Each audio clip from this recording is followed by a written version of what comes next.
Hi! Welcome to Terror Takeover, your one stop shop for all things creepy, horrifying, and disgusting. I'm your host, Char, and this week's episode is my first solo debut. Thank you for joining me. I'm so happy to be doing this episode. I am so pumped to go ahead and dive into one of my favorite directors, Yorgos Lanthimos. I even have on my puffy sleeves to kind of give a nice Poor Things vibe to this episode, in case you haven't heard of his latest feature film. Before I dive in, just a quick little update. Life is good. Just got a promo at work, so I've been busy with that, but I made plenty of time to dive into all of these films. Also, Crow will definitely be back next week's episode. I just wanted to give her a little break before we dive back into our regular routine. We did go ahead and put together our schedule for the next couple months, so you guys stay tuned. We have a lot of great episodes coming up. So let's go ahead and dive in. Not too much horror news this week, just because that would be a lot for me to do on top of prepping for this week's episode. But notable things is that Late Night with the Devil came out this past weekend, and Crow and I are super pumped. We cannot wait to see it. I mean, nothing is more up our alley than talking about the 70s, the devil, and really aesthetic movies. So we're going to go ahead and probably check that out this weekend. Speaking of, we're also going to be checking out the Laotian New Year Festival in a city near us. So if you're Laos, Happy New Year. And if not, Happy Easter. Yeah, so everyone have a great time. And let's get into this episode. So before we dive really deep into Yorgos Lanthimos' work, I feel like I need to kind of give some background and some color to the episode. Just to dive into a brief history of Greek cinema, very brief because I am not a history girl. This isn't even drunk history, okay? I'm just here letting y'all know what it is. Up until about 1970, they were under a fascist military regime, so not a lot of movies coming out, not a lot of media. But fortunately, around the 1970s, that changed up. They started getting into a lot more of their production, a lot more works. The dictatorship obviously fell. And one of the most notable works came out called Iphigenia, 1977. And that kind of popped off even here in the States. It won an Oscar for Best Foreign Language Film. So this was a really good movie, and a lot of people appreciated it. But Greece was still kind of finding their lane at that time. So it wasn't until the 1980s when they had a minister of culture, a woman actress named Melina Mercouri, who helped fund the Greek film industry as a whole. She kind of made some inroads in other countries to get people to be like, hey, check us out. We have good movies too. We're a whole vibe. And so that helped a lot. A lot more movies came out in the 1980s. Unfortunately, a lot of them were more of a cerebral art house vibe, which I personally love. I imagine I'm not most people, and that's definitely not mainstream appealing. So it really wasn't until the 1990s that young people kind of got in the mix and started making a lot more contemporary works, a lot more satires, a lot more just movies that were accessible to wider audiences.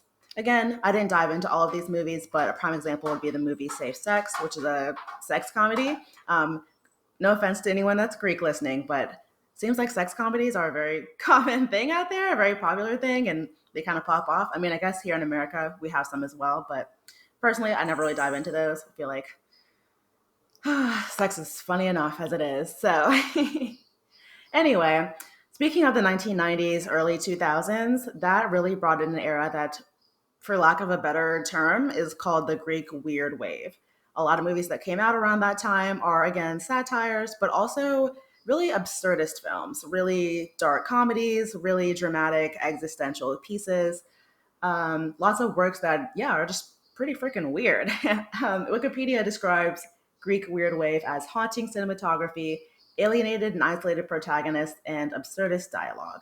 A lot of these works can be attributed directly to our guy Yorgos Lanthimos. He is pretty known for his pieces that tend to include people who are alone in these strange situations, people who, are trying to find out what their purpose is in this life. And the cinematography as well is always beautiful in his films.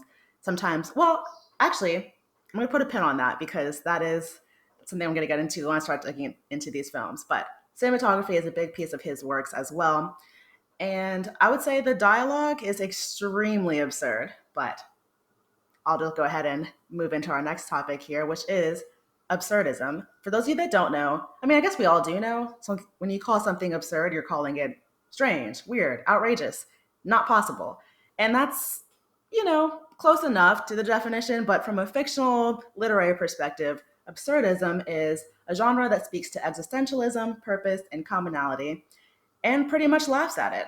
It's humanity, but it's a little bit warped, it's purely irrational, and it's philosophically absurd, which I know you shouldn't define a definition with the word, but there really isn't. There's only so many ways to explain the concept, which I am doing my best to do. I would say that absurdity is pretty much things that are usually dark humor, usually include a lot of non sequiturs, which, if you don't know, is just kind of like these statements that don't make any sense at all, but yet in a way kind of do. Um, and they're often usually really messy plots. So you'll notice that a lot of Yorgos's work doesn't really have so much of a clear plot with, a rising situation, a climax, and then, going back down again, but more it's just like you're kind of having this voyeuristic experience into this strange world. You get to kind of get a peek into what he wants to show you as a director, and it's up to you as the viewer to kind of make sense of it, to understand what it means to you, and to kind of draw your own conclusions about the film. So, a lot of absurdist works kind of follow that same path, but if you want to go all the way back to the beginning and learn more about the history of it, you would want to look into works by Franz Kafka, Albert Camus, Jean-Paul Sartre, Eugene Ionesco, and other great philosophers. As for more modern people, you'll have to just explore. Okay, so with that, let's go ahead and dive into Yorgos himself. I do want to say, first of all, that despite the extremely dark content, disturbing content, and very strange work, he is a relatively regular guy. I mean, he looks nice, seems friendly, he has a wife. His family is pretty normal as well. His father was a basketball player, and his mother was a shop owner. He went to school for business, actually. So that is hilarious to me that he was like, I'm gonna try being traditional, get a little business degree, take care of the family. And then he was like, no, the arts are calling me. They are calling me. And then when he went for it, it was definitely not casual play. He started out in the 1990s, of course. His first film was actually My Best Friend, which I did not see, but I do hear good things about it. Variety said that it was a very good piece. It made a really big impression. It was also a sex comedy. So, just to say, that's a very common theme here. But that got him rolling in the industry. From there, he made the movie Canetta, another great work that was very experimental, another psychological drama, which, if you don't know, is essentially pretty much the same thing as a psychological thriller. It's a movie that really dives into the human psyche, into the psychology of the film. Usually adds an unsettling and uneasy sense to the viewer, and is typically my favorite genre just because, yeah, I love a good horror. I love a good slasher. We all love violence, blood, disgusting things. That's why you're here, I imagine. But there's something about a movie that really gets into your core and into your brain and really just kind of looks at the terrifying nature of how the human mind works. That just really speaks to me. So I can definitely appreciate those films. And I definitely plan to go back and give Canetta a full watch through. But I want to go ahead and start with Yorgos's breakout film, his third film that crossed over here to the States and was really just took off, which is Dogtooth. So, if you don't know, because I didn't know, a dog tooth is your incisors. Well, it's not your incisors technically, but it's the teeth that look like incisors that tend to be a little bit sharp. I think most people here would call them fangs, but in the movie, it's referred to as a dog tooth. And the importance of the dog tooth is, well, let me roll back. I don't want to spoil it. The way the movie is presented is that it's simply a film about a man and his family that he keeps on his very large compound well into their adulthood with no outside influences, which I almost wish I didn't read that before I watched the movie, just because even though that sentence is very simple, it kind of gave me a preconceived notion about what it would be. I'm thinking, oh, it's going to be this super controlling dad. They're going to be locked up in the house. It's going to be, just weird. And I mean, it was weird, but it's so much more, and it's done so, so, so well. The movie starts out with a recording playing where the kids are getting their lessons. And right away, you're kind of thrown off because the lessons are all these words that are being defined incorrectly. Like, this obviously happens later in the movie, but for example, one of the characters asks what a zombie is, and the mother easily and casually lies and says, oh, a zombie is a yellow flower. Oh, a knife is a lamp. Oh, just all these things that don't make sense, but it speaks to the fact that this family is under a very controlled and very strange environment. So we can kind of dive into it. So the family is never actually named in this movie, but there is the father, the mother, the oldest daughter, the youngest daughter, and the son. Each character kind of brings their own significance to the story. The father is the only person that gets to leave the compound. He regularly goes out to go work in a factory. He also takes the family dog to a trainer and leaves the dog there for a while. And later goes to go retrieve the dog, and the trainer tells him, no, the dog isn't ready. And this little moment is very symbolic for the entire film. The father treats his children essentially as pets, but not quite as kindly. They are given rewards for small games that they play, mostly endurance games because again, they never ever leave the compound. So these kids are like putting their fingers under hot water for entertainment. Sometimes well, the father allows them to read medical books to educate themselves for entertainment. So sometimes they play like Operation on each other and they play around with anesthetics and knock themselves out for fun. But that's it. The closest thing to a toy that they have is the son's toy airplane, which becomes a very hotly contested item. And there's many scenes where the kids are fighting each other for them. There's also many scenes where a plane can be seen flying overhead, and it's never explained to the children how planes work, that planes, don't fall out of the sky or where they're going. But having a little toy plane kind of makes up for that for them. The cinematography for this film is very, very bright. Even though it's in this compound that's very lush, it has lots of green grass, lots of blue skies, and a big giant blue pool. Everything else is mostly white. The whole family wears all white. The whole family is obviously white. The inside of the house is also white. And this kind of speaks, along with the medical textbooks and the awkwardness of it all, this speaks to the very medical and very clinical aspect of all of Yorgos's films. Obviously, it's first displayed in Dogtooth, but you'll see it again in the rest of his films, including The Lobster, Killing of a Sacred Deer, and even a little bit in Poor Things as well. I can't speak for what makes Yorgos work the way that he does, but I would assume that having this sort of stilted language among characters and this very dry, very emotionless way of acting allows the viewer to really focus on the story and really focus on the scene. And it really helps you step into a world where you're like, okay, I'm about to watch a Lanthimos film. This isn't going to be anything I've ever seen before. I'm in this different world and I'm really just kind of taking a peek in, which I think is very nice. I think it's very unique. I think it's something that really speaks to just him and no one else. And that's hard to find. Not to say that there haven't been great films. Obviously, there's been a ton of amazing movies that have come out in the past 20, 30 years, but to have someone really have a very unique perspective all around, I think that's something that's really worth recognizing. And he definitely brings it out with Dogtooth. There's a lot of disturbing scenes in this film, not gonna lie. Essentially, the three children are emotionally stunted adults rather than children. They are kept in a state of infancy. I mean, they still refer to their dad as daddy. They still obviously play with toys and with each other. They really have no outside influences. I mean, even when the father brings them water, he takes the labels off so they don't know where it comes from. At one point, there is a stray cat that gets into the compound, which obviously none of the kids have ever seen a stray cat before. So they're all like, what do I do? What do I do? And I won't say what happens, but let's just say as a cat lover, I did not approve at all. But it's interesting to think about what adults would be like in a world where they are not allowed to experience things and learn and grow. Um, I expected it to be a very typical, like, oh, they have to act like kids and they're going to be silly, but it was really more like they are full grown adults with full grown language. I mean, the daughter can point out all of the anatomically correct parts of a body. And, at one point they play a game where they like take turns doing CPR on each other after drowning themselves. So they are smart, they're intelligent, they're capable of reason, and yet it is so perfectly stunted by their father and his requirement that they can't leave their home. So, speaking of, that's where the term dogtooth comes from. The kids are told that they are not allowed to leave the compound until their dog tooth falls out. The kids are told that the only way that they can leave the outside of their compound is through a car because the world is not safe at all unless they're inside a vehicle.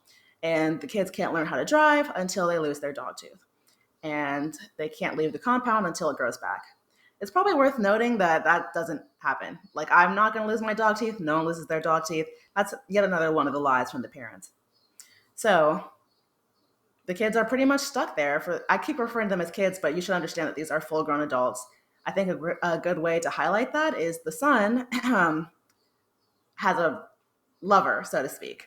The father brings out this woman, Christina, who is a security guard at his factory, and he pays her to regularly sleep with the son, um, which man, the sex in the film is honestly extremely disturbing. It is very much a mechanical act, a need that needs to be fulfilled. There is no love, there's no romance, there is no seduction. It's just in, out, pretty much. But I believe that the father required this for the son because I can't imagine what else would make somebody want to break out than having sexual urges or having rebellious urges. And that's probably the biggest motivating factor for the father, I would say, is that this is all about control. It's never ever explained in the film exactly why the family is the way that it is. I think the entire film has a very dystopian atmosphere to it, but again, that's kind of just the nature of Lanthimos' work and the cinematography that they choose to use with the very bright and almost surrealist camera. But as far as they know, they just have to be in this situation. And if they have to be in the situation, it has to be well curated, which means that all sources of rebellion and confusion and independent thought have to be squashed out. So when the kids ask questions, they're lied to, their sexual urges are satisfied, they're fed, they're given very casual entertainment. But even still, and I think this is sort of the heart of the movie, there's always this innate urge in humanity to self actualize, to find more, to explore the world around us outside of what we know. And so the film kind of gives each character an opportunity to do that. Unfortunately, not everyone takes it, but there is a very funny scene where the eldest daughter discovers the movie Rocky, and that just, I mean, imagine being a character who has never had an identity, who has never been taught anything about themselves or about other people other than dad is good, mom is good, these are my brothers and sisters, and you watch the movie Rocky for the first time, and you're like, whoa, you're. There's a scene where she's like reenacting the scenes and like quoting out these lines and tells her youngest sister to start calling her Bruce, and it really just it's almost like watching someone be born for the first time. It's where you can see the gears turning in the daughter's head and her realizing that, you know what? Maybe there's more to all this. Maybe I can be more. Maybe I can be Bruce, you know? And it's just fun. There's other scenes too. I would say do not watch this movie with your family or even with your friends. There's, I don't really know how else to bring this up, so I'm just going to put it out there. There's a lot of incestuous scenes in this movie, a lot of very disturbing sex scenes, but you have to understand again that these children don't have any outside influences. So it's a lot less about romantic feelings and attraction and a lot more about discovery and exploration. And we think that's so cute and adorable in babies and toddlers, but it's very creepy and uncomfortable in adults. But yeah, this movie is considered overall a pitch black comedy. I personally did not do a ton of laughing. I did a lot of cringing and looking away and what is happening, but it is supposed to be pretty funny. I think even David Lynch said it was one of the best comedies he's seen come out, which if he's saying that, you know it's weird, but overall it's a great movie. And the reason why I mentioned some of Greece's early history is because some people would say this movie kind of speaks to the dangers of a fascist regime. You have a big father that's telling, well, you have a father, big brother type telling you information that's not true. You're confined to one space, and there's sort of an enemy that is the outside world. And obviously, in any fascist regime, that's bad, and people should be trying to break out of those. So, yeah, I think that this story really speaks to that. But on another hand, you could also say that it really is just a very, very taken to the full limits extreme story of teenage rebellion. This movie came out in 2009, so apologies if you haven't had a chance to see it. Spoilers coming through, but at the end of the movie, the daughter ultimately takes a dumbbell and smashes out her dog tooth, which is probably the only way you could get it out, jumps in her father's trunk and hides. The father looks around for her, trying to see where she went, and ultimately drives to work the next day. And the film ends with a scene of the trunk not open, but just sitting out in the sun. And it's left open to the viewer's interpretation. Does that? I never thought this, but some people said maybe the daughter died in the trunk, maybe she just sat in there, not sure when to actually hop out, or what I hope is that she actually saw the world around her. Now, obviously, at her age, I don't know what age she was supposed to be, but maybe 20s, 30s, it would be very difficult to just explore the world and be normal. But I think that her curiosity and the intelligence that she displayed in figuring out that, you know what, I got to get out of here gives her a fighting chance. And I should note that I mentioned the father a lot, but there also is a mother in this movie, and it's hard to tell in the beginning whether or not she's also a prisoner. I mean, I don't know why someone would willingly also never leave their compound. Someone at the father's workplace asks him about his wife, and he tells a lie about how she was in a really bad injury and she never wants to leave the house again. You see the mother talking on the phone occasionally, although we don't know who she's talking to. I assume the husband, but yeah, she pretty much is a willing participant as well. Like I said, she also lies to the children. She has no qualms about helping the son satisfy his sexual urges, and I won't go into details about that. And the husbands, they have a lot of strange sexual scenes together as well. She's obviously was not raised in this environment, so again, her motivations for being part of this are interesting, but she is very much part of it all. And yeah, that was yeah. So Dogtooth, I would. It's one of those movies I would say was very very good, but I feel hesitant to recommend to people just because it was such a strange journey, and it is honestly there. Like I said, there's not really so much a moral that you should catch or this point to the movie. Like I said, some people say that it's just a cautionary tale against fascism, against helicopter parents. I say it's just a quick look into a very very weird family.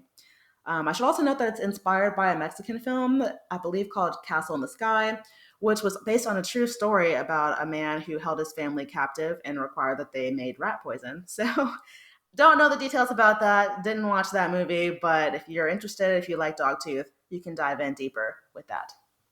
So, now we can get into the next work, 2015 film, The Lobster.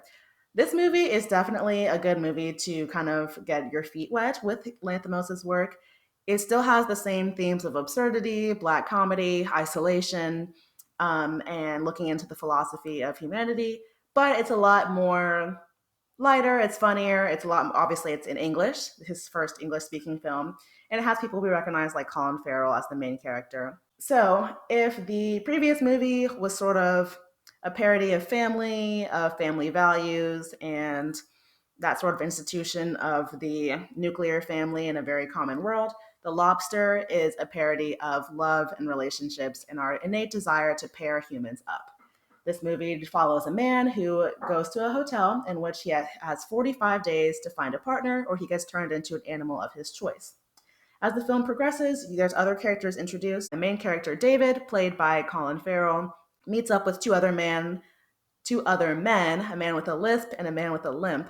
And the three of them kind of go through this quest to try and find a woman on the compound. And there's a few women introduced, a woman that has nosebleeds, a woman with very beautiful hair, a woman who I don't really know how to explain this woman. She's an important character. She's just a woman with butter cookies. We'll call her that for now. And a woman with very violent, soulless tendencies. And of course, there's the hotel manager and her partner. And they kind of introduce this world as if it's all normal, as if it's all good. Again, there's this dystopian atmosphere in the background. You wonder why are people so obsessed with partnering up? Why are there not more options available in general? Like, what's the big deal? But that's not really fully explained. You just kind of get smack dabbed in the middle of David trying to find a partner. And honestly, it's pretty grueling. Yeah, so this movie is super, super funny in a way.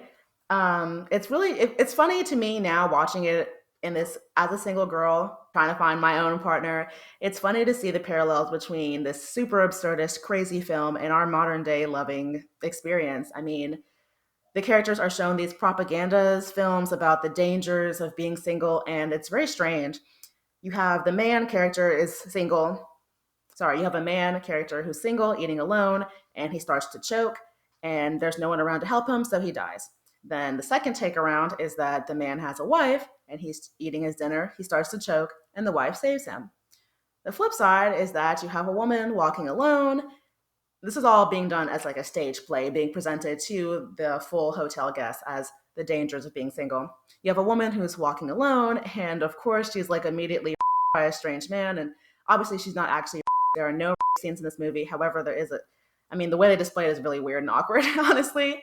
Um, but that's like the danger of a single woman. And then when she is partnered up with a man, she's able to walk freely with no problems. The rapist, is not incensed to challenge her. And I think that really kind of, unfortunately, is a really metaphor for what it's like to date and exist in the world today as a woman. I mean, you can either be a hero to a male and take care of him and I guess bear life for him, or, in return, he will protect you from other men like him. And that's, wow, that's not very romantic, folks. That is not inspirational. Even the guests in the hotel were pretty much looking at that display like, wow, great. Another comedic point in the film, one of the characters, the man with the limp, does successfully find a partner, a woman who has nosebleeds. And it should be noted that the way that they match up is that the man with the limp gives himself a nosebleed by banging his head against the table, cutting his nose a little bit, anything that will make it happen because it's not natural for him. While this woman, she just kind of gets them all the time naturally. And one of the points in the film is that these couples continue to try to find very superficial things in common to bring them together. So having matching nosebleeds, matching lisps, maybe, I don't know, matching hair color, just very, very superficial things like that, rather than actually getting to know each other, having deep conversations or anything like that. Because again, they only have 45 days to figure it out. They're going to be an animal. Anyway, the man with the limp does find a woman and they are kind of partnered up, even though it is obviously immediately based on a huge lie. They are given the ceremony where they're given keys to a double room and all that. And during it, the hotel manager tells them if you have any tension, any arguments, or any issues that, you feel like you can't resolve, let us know and we'll give you a child because children tend to make things much better, which again, hilarious, crazy. I don't have kids, but I know people that have kids, and I mean, I would say they love their kids. I'm not trying to say that, but I think that kids as a solution to arguments and fighting is definitely not a thing at all. So very, very funny to hear that, even way back in 2015, before we kind of got into the world that we are in now. But yeah, so in the hotel, there's lots of rules and rituals. There's no masturbation, there's no sex, obviously, but they do have a maid that goes around and sexually stimulates all of the guests, essentially, and kind of, I guess, gives them a tease and keeps them interested in partnering up. And just like weird little things like that. On the other hand, there is a loner colony, which is very much just outside the hotel. And the hotel guests, they're given a job to go out and tranquilize slash kill all of these. Well, I shouldn't say kill. We're not told necessarily that they're killed, but I do believe that they are killed. But they have tranquilizer guns they can use to knock out the loners, and then the loners are taken away. The loner colony is essentially people that were not able to find a partner, but are just kind of existing out in the woods and taking care of themselves. Our main character, David, struggles to find a woman that matches him, that suits him. There's this woman, the one with the butter cookies. She kind of propositions him, which I think is also, her experience is very funny. She's this woman. She's not ugly. She's not necessarily like a knockout beauty, but she's just this woman who really likes butter cookies, and she's very, very forward. I mean, she pretty much tells David, like, yeah, my husband said I was great, that, that I had the nicest thighs he'd ever seen. And, by the way, if you want, I can come to your hotel room and give you some head and like whatever you want. Like, she is just out there.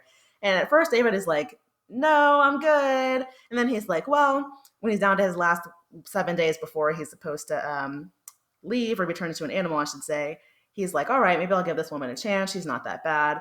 The woman calls him in the morning and she's like, hey, maybe you're in the shower or something, but I guess you're not hearing my calls. I'd love to come see you. David's like, all right, I'll go see her. And as he's on his way to go see her, she had killed herself. She's dead. She said she was going to, and she really did. She threw herself off the balcony, and she's just she's not dead. She's just injured on the ground, screaming because she's bleeding out of her head. And next to her is the woman who's extremely cruel and soulless. And David's like, all right, we'll make it work with her, I guess. And so obviously in this environment, sincerity is not the focal point. It's literally just, do we have anything in common? Can we stand each other? Let's boo up. And so he tries his best to find commonality with this woman, and it ends up going horribly, horribly wrong. And ultimately, he decides to run away from the hotel and into the loner colony. And in that colony, unfortunately, he doesn't really fit in there either, because he just so happens to stumble upon a woman who's also short-sighted, and they quickly fall in love with each other.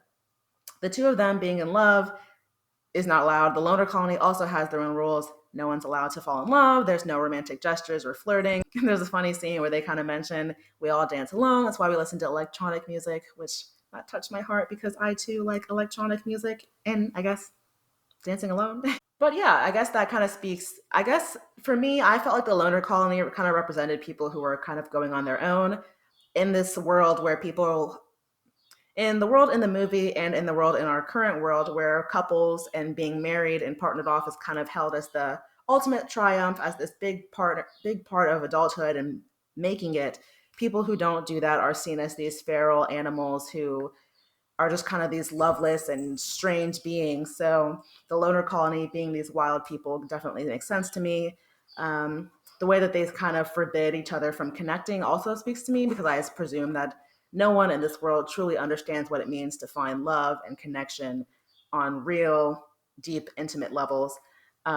It's pretty much just this very much quick snap decisions and doing what's best for you and for survival, and that's obviously not good. And the loners kind of I won't get too much into what they do and their purpose in the movie. Like I said, they don't really feature until about halfway through, but they really kind of highlight that and highlight the insincerity of what's going on in the hotel.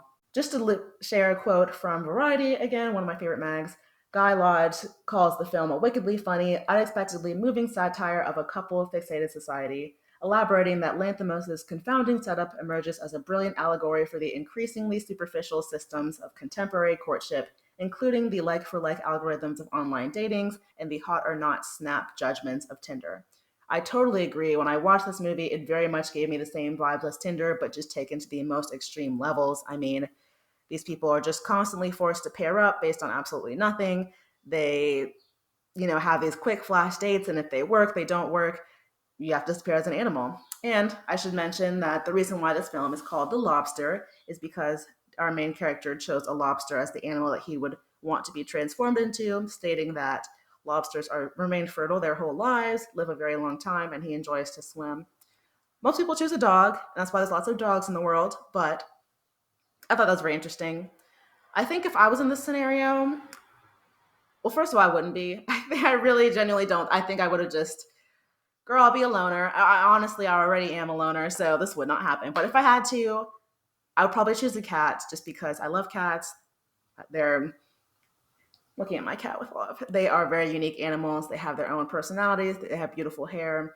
They tend to find love in their own ways. They have ways of connecting, but it's not so much of a blind loyalty love as a dog. So that's my personal take on that. But yeah, again, I recommend The Lobster if you want to just kind of get a quick intro to Yorgos' work without necessarily. I would say there is a bit of violence in the movie, but not nearly as much as in Dogtooth, or as much as you would find The Killing of a Sacred Deer, the next movie I'm going to be talking about. But it does have the same humor, it does have the same deadpan acting, and in a way, honestly, it is a love story, and it is a cute, heartwarming story. I honestly finished the movie feeling like, wow, I won't. Well, I'll say this. The ending of this movie features the main character in a bathroom deciding if he wants to undergo a very extreme procedure to completely match his partner or if he wants to run away. And the movie doesn't answer that question, but I'm hoping that he chose to stay. I really do, no matter what that entailed. So definitely check it out. Apologies if I didn't do a great job selling it, but I think that with all of these movies, it's best to just go in as blind as possible and check it out.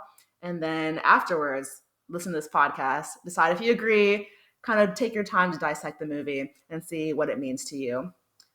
Um, the next movie I want to touch on is my favorite movie, Killing of a Sacred Deer. This was my introduction to Lanthimos. It was my first film that I watched by him. And I didn't know at the time, but it was my first intro to Barry Keoghan. Man, this guy, the current um, Hollywood heartthrob or whatever, this guy was like born to play a weirdo for real. Like he plays a teenager in this movie, Martin, who makes friends with once again Colin Farrell, who plays a doctor named Stephen, who operated on his now deceased father. And the movie starts out innocent enough. It's just a man and a boy getting to know each other. But as the movie continues, Martin, aka Barry, just gets more and more and more in this family's lives, and you realize that he is not there to make friends. The movie is, if you had to boil it down to just one small theme, I would say just revenge and justice. And of course, this is Lanthimos, so really it's more of a perversion of those concepts. But the movie features a lot of just conversations about morality, about death, about, I guess, what it means to be a family and what it means to get justice. I would say a big theme is the sins of the father are always passed on to the children, unfortunately. But really, one of the best aspects of the film, and for me, again, this was my first time ever watching a film by Lanthimos, is the way that everything is just blank. Like, none of the actors ever show emotion throughout the film. They use a very stilted and awkward language that takes out all of the emotion from what they say. So no matter what they're saying, whether they're arguing, whether they're elated with joy, or whether they're saying something extremely disturbing, I'm not going to spoil it, but there's a line like halfway through the film where the doctor, Stephen, is trying to get his son to admit to something that will explain why all these strange things are happening to them. And he tells him this very disturbing story about him and his father. And I burst out laughing when I heard it just because it's so funny and so wild. But Colin Farrell is telling the story like with a very plain face, no emotion, as if it's the most normal thing in the world, as if he's just talking about the weather. And he's talking about essentially incest. So it was insane. And also, you have Nicole Kidman in this movie as well, playing his wife, and she does an incredible job as well. She's someone who I would say is a very emotional actress, and her lovely voice is such an amazing piece of her acting skills. And so to see her in this movie where all of that was taken away and still shine really speaks to the incredibleness of all of the actors and actresses in this film. I would say this film really highlights absurdity. Well, all the films highlight absurdity in a different way. Obviously, Dogtooth really, really knocks it out of the park with just like this family that's just extremely strange and somehow completely controlled for all outside influences. And then same thing with the Lobster, you have this dystopian, strange environment where people like get turned into animals somehow and then survive. And then again, in Killing of Sacred Deer, you have this child getting revenge on a doctor. And at no point do you actually see Martin committing any violent acts, but as the movie progresses, the family kind of gets more and more sick, and they realize that this is all happening because of Martin, and they're given an impossible choice to sort of, well, I won't say, they're required to make the situation right.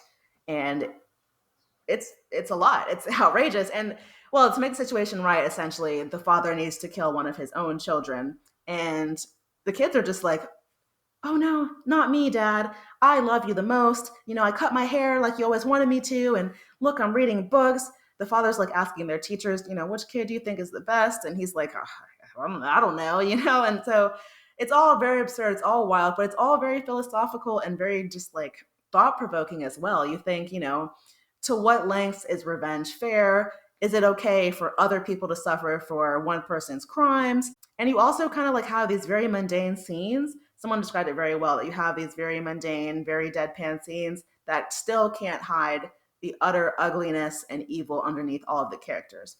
The doctor, Stephen, is not a nice guy, I would surmise, even though he kind of speaks in the same plain voice as everybody else. I definitely feel like he is abrasive, he's rude, he's snarky, and he's not a good guy.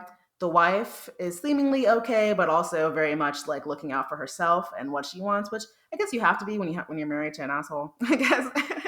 And the children, they're also like, I don't know, they're not really like, everyone in the movie is not necessarily a good person, but it's not so much through their actions or words you come to understand that, but just through being in the world and kind of understanding how it works, you see that sort of evilness underneath all of them. And even Martin, there's a scene where he is eating spaghetti and kind of explaining why this is happening, why this world is so cruel. And even though he's just sitting there eating spaghetti, not even really normally either, he's like twirling the spaghetti on his fork, grabbing this big globules and just like stuffing it in his mouth. That whole scene is incredibly menacing, incredibly terrifying, and yet it's just a kid eating spaghetti. So it's something you have to see for yourself and really sit in there. I will say that if you don't like dry movies, it could be hard to get through. I will say it took me a few tries to get through, for example, Dogtooth, because it is just like this monotone voice throughout the film, very dry, very awkward as well. And obviously, I've mentioned at least 3 times now, all these movies have disturbing sex scenes in them. They all have not gratuitous, but very random and very sharp to the point violence. So it's not necessarily like casual viewing, but I think it is worth viewing. I think it's a very, very specific and unique way of directing films, a very interesting way of directing films. And I think that doing this really allows, again, the viewer to kind of get into the actual story in all of these films, and especially in The Killing of a Sacred Deer. where the story itself could be pretty plain, pretty basic revenge story, and instead ends up being this beautiful tale of, yeah, of just like justice and family. And then again, it has a lot of the same themes as the other movies. Great cinematography, lots of wide angle views, so you're kind of getting this peek into this family, into this world. Lots of white, again, lots of scenes shot in a medical office because again, there is like a clinical, and I say clinical, not like this. I mean, I guess you could say clinical because there are doctors, but clinical as in everything is very precise, exact, and no words are wasted. Everything has a purpose and a meaning as far as the movie goes, not necessarily a greater meaning to society. So, definitely one of my favorite films. Lots of fantastic plots. Again, a lot of strange language. And again, pitch black comedy, so there's lots of humor unexpectedly, but overall, I enjoyed it. Last but not least, we have the film that I would say, again, I personally, I love Killing of a Sacred Deer. I've thought about that movie for a long time. This was my second watch through, and it was just as good as the first one. But the movie that's really, I think, going to take Lanthimos to the next level and really put him up there with the greats and hopefully put him out there more in the general movie world is his latest film, Poor Things. Poor Things features Emma Stone, Rami Youssef, Willem Dafoe, and it is controversial, definitely controversial. A lot of people look at it and they're like, it's a movie about sleeping with babies. Listen, if you think that, I am convinced that you think that because you think you're supposed to think that. I think that you saw that on Twitter and ran with it and refused to form your own opinions. No offense, but full offense. Please actually watch this movie before you give your spicy take, because then I will respect your opinion. So I just watched the movie. It is not about babies. That's really like such a, I mean, obviously it is an important point of the film. So the film is about a woman who is found by a doctor after committing suicide. She's pregnant. The doctor takes the fetus's brain and puts it in the woman's head. So the woman is essentially a full grown adult, but given the opportunity to experience the world for the very, very first time, completely un. What's the word I'm looking for here? I don't have a good word for that, but I guess completely untouched, non-purified. Well, not purified, just untouched by the world around her, and as just this brand new fetus. And that is the extent of the importance of the baby brain, is that she is given a chance to be completely wiped anew, washed anew, and develop starting as a full grown adult. And that's huge. We are completely, people don't realize it, but we are, I guess people do realize it, but we are completely formed by our experiences, by the people around us, and that just continues as we become adults. So when you're a kid, people talk about, Maslow's hierarchy of needs. People talk about how growing up, you have to have safe and secure parents, or if you don't, you're going to have trust issues. You need to be given a chance to be independent, or else you're going to be really meek. You go to school to make friends, to learn, to make an education, but also to make friends, to have social experiences, to have physical experiences. You go to high school, you go to college, and that kind of continues to elaborate. But also, hopefully, outside of that, you're meeting people, you're having sexual experiences, you're discovering what things you like and don't like, you're learning what's polite and acceptable in the world and what's not. And hopefully, by the time you reach adult age, let's say, I assume Emma Stone is about 30 in this movie. Hopefully, by that point, you've kind of gotten the overall gist of things, how the world works, and you've overall conformed. So, the idea of this woman who's kind of already at that point and being dropped into the world and has done none of that is insane. And especially as a woman, because as a woman, there's a lot of silence and subtle socializing that you learn very quickly. You learn how much to show, how much not to show, how to respond to men, how not to respond to men. Um, you learn different ways of dating, different ways of just existing, which is not to say that men aren't also socialized. They definitely are, but it is so, the idea of just being a woman existing in the world is such a complex process that is constantly being evaluated and judged and reshaped and reformed. I mean, even now, how many different beauty standards have we gone through in just the 20 years, 20 plus, I should say, that I've been alive, how many standards for women have been changed. We've gone from stay-at-home moms to career women to having it all to having nothing to, being anti-sex work to being very much so pro-sex work. I mean, it's constantly changing. It's constantly evolving.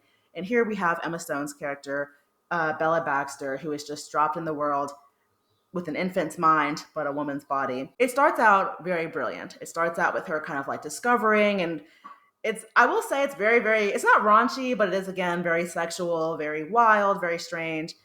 She's being taken care of by Willem Dafoe's character, Godwin Baxter, who she refers to as God, which is hilarious because, imagine talking to God in this way throughout the film.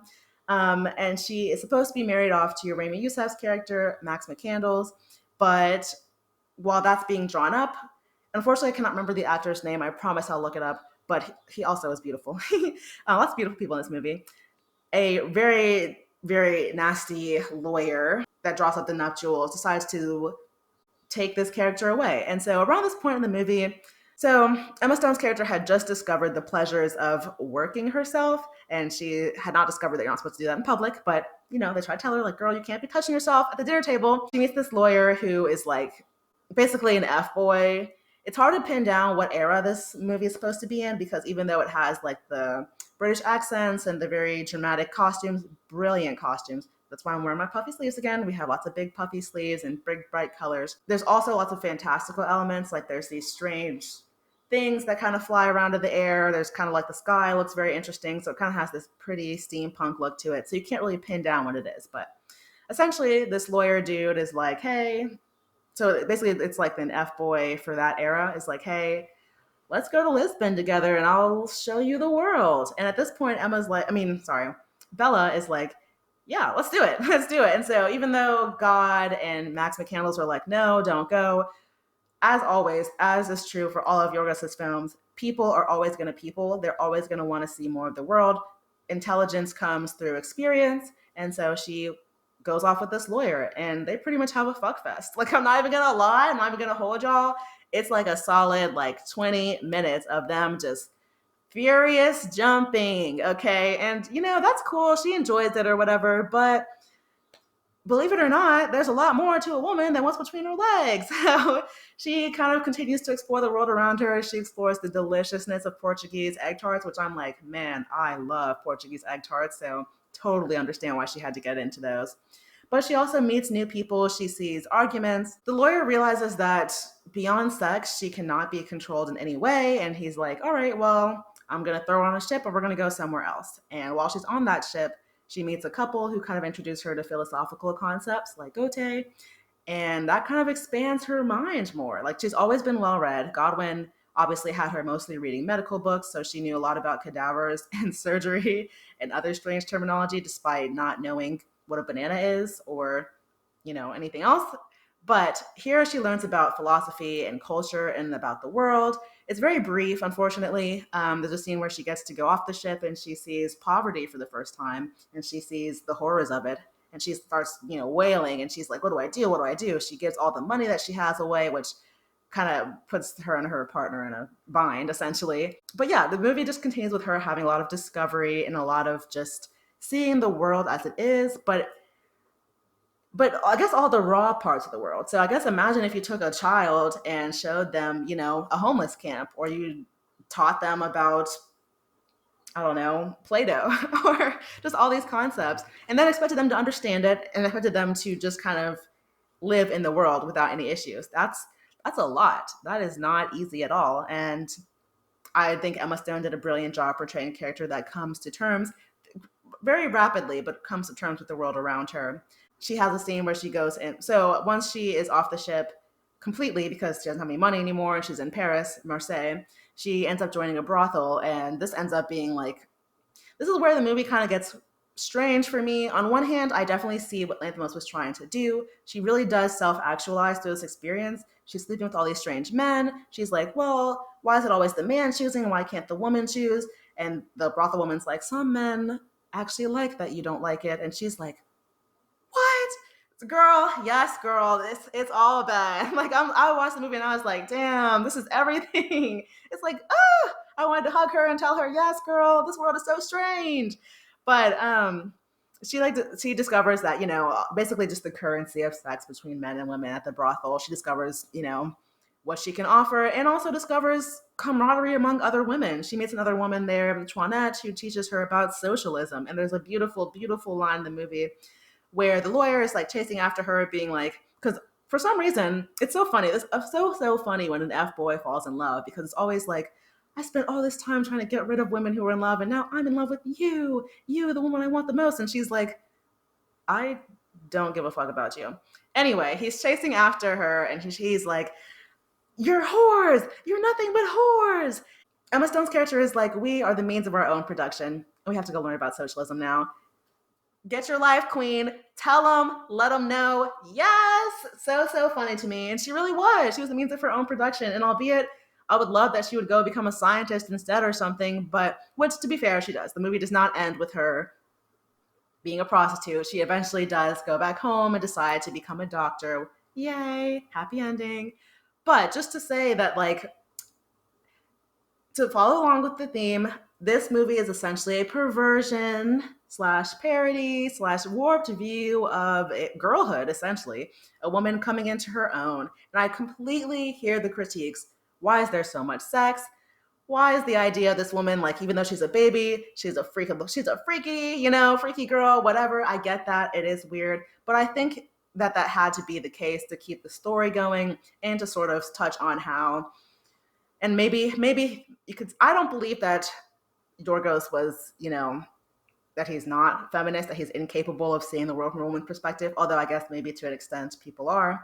I just think that our greater society is unable to see the world from a woman's perspective. And what better way to display a woman coming into her own than essentially her being a sex doll for an hour, and then loosely outside of that discovering really deep, really insightful concepts. And then overall, once she does fully learn how to be, what's important, how to change the world, how to constantly strive to improve herself, realizes that, you know what, I don't really need this, that this is cool, this is fine, but I want to do more with myself, with my life. And what's more important to me is what's in between my head, not what's between my legs.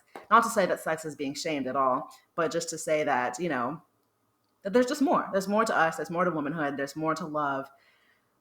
There's more to discovery. I feel like, again, our society places a really, really big emphasis on things like sex and family and connection, which is important. It's great. These institutions should not be dismantled, but those institutions should not be so integral to one's personal development. So I'm a single woman.